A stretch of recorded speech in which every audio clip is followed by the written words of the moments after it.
ரகசிய உண்மைகள் சேனலை பார்த்து கொண்டிருக்கும் உங்கள் அனைவருக்கும் சுமதி ஸ்ரீயின் அன்பு வணக்கம். இந்த பகுதியில் நம்ம நிறைய பரிகார முறைகள், பரிகார தலங்கள், ஆன்மீக கேள்வி பதில்கள், ஆன்மீக சந்தேகங்கள், என்ன பிரச்சனைக்கு என்ன மாதிரி வழிபாடு பண்ணணும்னு தொடர்ந்து பார்த்துக்கிட்டு இருக்கோம்.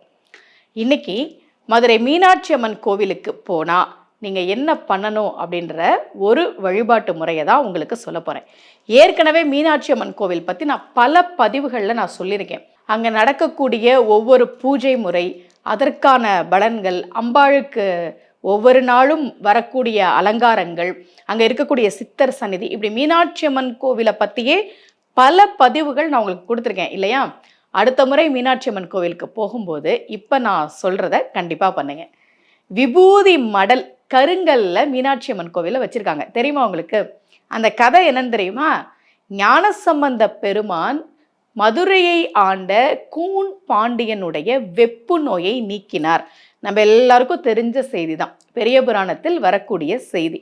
இந்த மதுரைக்கு ஞானசம்பந்த பெருமான் கிளம்புகிற போதுதான் அப்பர் சுவாமிகள் இன்று நாளும் கோளும் சரியில்லை, அதனால் இன்று கிளம்ப வேண்டாம் என்று சொன்னபோதுதான் ஞானசம்பந்த பெருமான் கோளறு பதிகம் பாடினார்.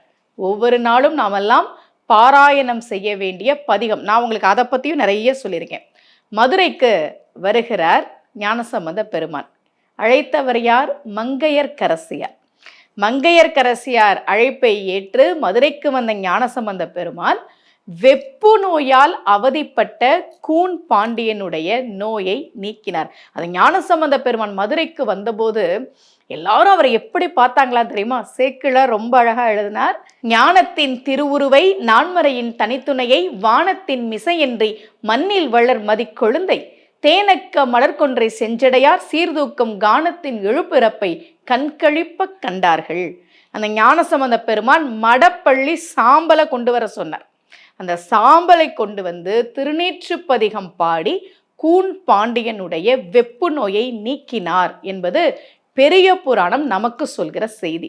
அந்த விபூதி மடல் மீனாட்சி அம்மன் கோவிலில் இருக்கு. இன்றைக்கும் அதுல மடப்பள்ளி சாம்பலை வைக்கிறாங்க. எங்க இருக்கு தெரியுமா? முக்குருணி விநாயகரை பார்த்துருக்கிறீங்களா? மீனாட்சி அம்மன் கோவில்ல முக்குருணி விநாயகருக்கு நேராக ஒரு பாதை போகும்ல, அந்த பாதையில இந்த பொற்றாமரை குளம் தொடங்குதே, அதுக்கு முன்னாடி விபூதி மடல் கருங்கல்ல வச்சிருப்பாங்க. அதுல விபூதி இருக்கும், மடப்பள்ளி சாம்பல் இருக்கும். அங்க ஒரு பலகையில ஞானசம்பந்த பெருமான் கூன் பாண்டியனுடைய வெப்பு நோயை நீக்கியது அப்படின்னு விவரமா அந்த குறிப்பெல்லாம் எழுதி வச்சிருப்பாங்க.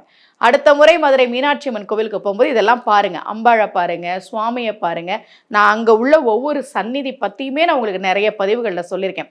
தொழில் விருத்தி ஆகிறதுக்கு மீனாட்சி அம்மன் கோவிலில் போய் என்ன வழிபாடு பண்ணணும்னு சொல்லியிருக்கேன். உங்களுக்கு ஞாபகம் இருக்கா? இதெல்லாம் பண்ணுங்க. முடிச்சுட்டு வரும்போது அந்த விபூதி மடல்ல இருக்கக்கூடிய விபூதியை எடுத்து வச்சுட்டு வாங்க. ரொம்ப நல்லது. ஞானசம்பந்த பெருமான் நமக்காகத்தான் திருநீற்று பதிகம் பாடி கொடுத்தார். ஞானசம்பந்த பெருமான் கூன் பாண்டியனுடைய வெப்பு நோயை நீக்கினார். அதனால உடம்புல உடல் உபாதை இருக்கு, உடம்பு அடிக்கடி சரியில்லாம போகுது, உடல்ல ஆரோக்கிய குறைபாடு இருக்கு, இந்த மாதிரி இருப்பவர்களாக இருந்தாலும் சரி, அல்லது வாழ்க்கையில நிறைய பிரச்சனை இருக்கு, எப்படி சமாளிக்கிறதுன்னு தெரில, என்ன பண்றதுன்னு தெரில, இந்த மாதிரி பிரச்சனை இருப்பவர்களும் சரி, நீங்க அம்பாளை பாருங்க, சுவாமியை பாருங்க, எல்லா சந்நிதியில நின்று சாமி கும்பிடுங்க, முக்கூர்ணி விநாயகரையும் கும்பிடுங்க. அங்க பக்கத்திலேயே இருக்கக்கூடிய அந்த கருங்கல்லால் ஆன விபூதி மடலில் இருக்கக்கூடிய விபூதியையும் எடுத்து வைத்து கொண்டு வாருங்கள். நிச்சயமா மீனாட்சி அம்மன் கோயிலுக்கு போனா நம்ம இதை பண்ணணும் அப்படின்றத நீங்க தெரிஞ்சுக்கிட்டு போய் இதை பண்ணுங்க. அதுக்காக தான் இந்த முறையை நான் உங்களுக்கு சொல்றேன். இதே போல ஒரு பரிகாரத்தோடு மீண்டும் உங்கள் அனைவரையும் சந்திக்கிறேன். அனைவருக்கும் அன்புடன் சுமதி ஸ்ரீ.